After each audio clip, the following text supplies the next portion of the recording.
उदयपुर के संभागीय संस्कृत शिक्षा अधिकारी कार्यालय में सीनियर डीआई अंजुम आरा ने पुरानी सोच को नई दिशा दी है।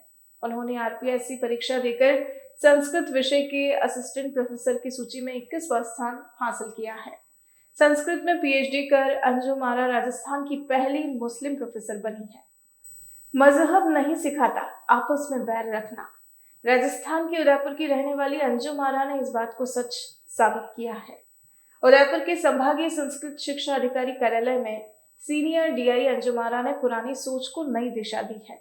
उन्होंने आरपीएससी परीक्षा देकर संस्कृत विषय के असिस्टेंट प्रोफेसर की सूची में 21वां स्थान हासिल किया है।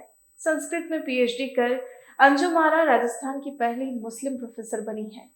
राजकीय शास्त्रीय संस्कृत महाविद्यालय की पूर्व छात्रा अंजुम बताती है कि उनकी तीनों बहनें संस्कृत की छात्रा है। उन्होंने सीनियर सेकेंडरी तक संस्कृत की पढ़ाई वैकल्पिक विषय के रूप में की थी। संस्कृत कॉलेज में प्रवेश किया असमंजस को तत्कालीन प्राचार्य डॉक्टर अवधेश कुमार मिश्र ने दूर किया। कॉलेज में चल रहे नामांकन अभिवृद्धि अभियान के अंतर्गत डॉक्टर मिश्र अंजुम आरा के घर आए थे। उनके मार्गदर्शन करने पर अंजुम ने संस्कृत में करियर की संभावनाएं तलाशने का निर्णय लिया। अंजुम ने बताया कि हम 3 बहनें हैं, अन्य 2 संस्कृत में आचार्य है। छोटी बहन रुखसार बानो तृतीय श्रेणी शिक्षक है, जबकि उनकी बड़ी बहन दिव्यांग शबनम टोंक में रहती है।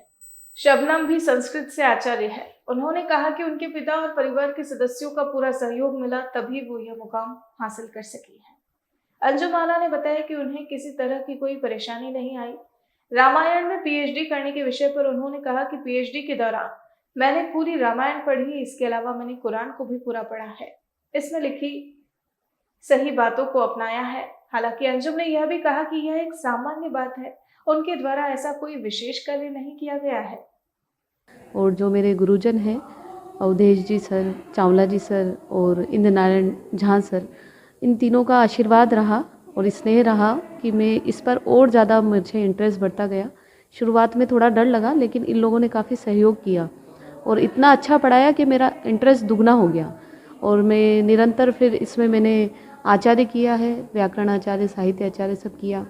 उसके बाद फिर जब वरिष्ठ अध्यापक संस्कृत पिछले 10 सालों से मैं अध्यापन कार्य कर रही हूँ, तो और उसके बाद मैंने अभी हाल ही में रामायण पर पीएचडी कार्य किया है, रिसर्च किया है। तो मुझे तो कहीं ऐसा नहीं लगा कि भाई रामायण में या कहीं ऐसा है, मुझे तो अच्छा लगा। और मैं हमारे जो परिवार का माहौल है वो भी हमें ऐसा कभी मुझे फील नहीं हुआ। मेरे पापा ने हमेशा मुझे अग्रसर ही किया इस चीज़ के लिए कि भाई संस्कृत पढ़ना, मतलब मुझे कभी जैसे लग रहा है लोगों को कि संस्कृत में मैं, पर मुझे नहीं लग रहा है, मुझे नॉर्मल ही लग रहा है कि हाँ संस्कृत भी नॉर्मल है कि मैंने किया तो कोई इतना बड़ा नहीं किया काम, पर ठीक है गुरुजनों के आशीर्वाद से रामायण पढ़ा है।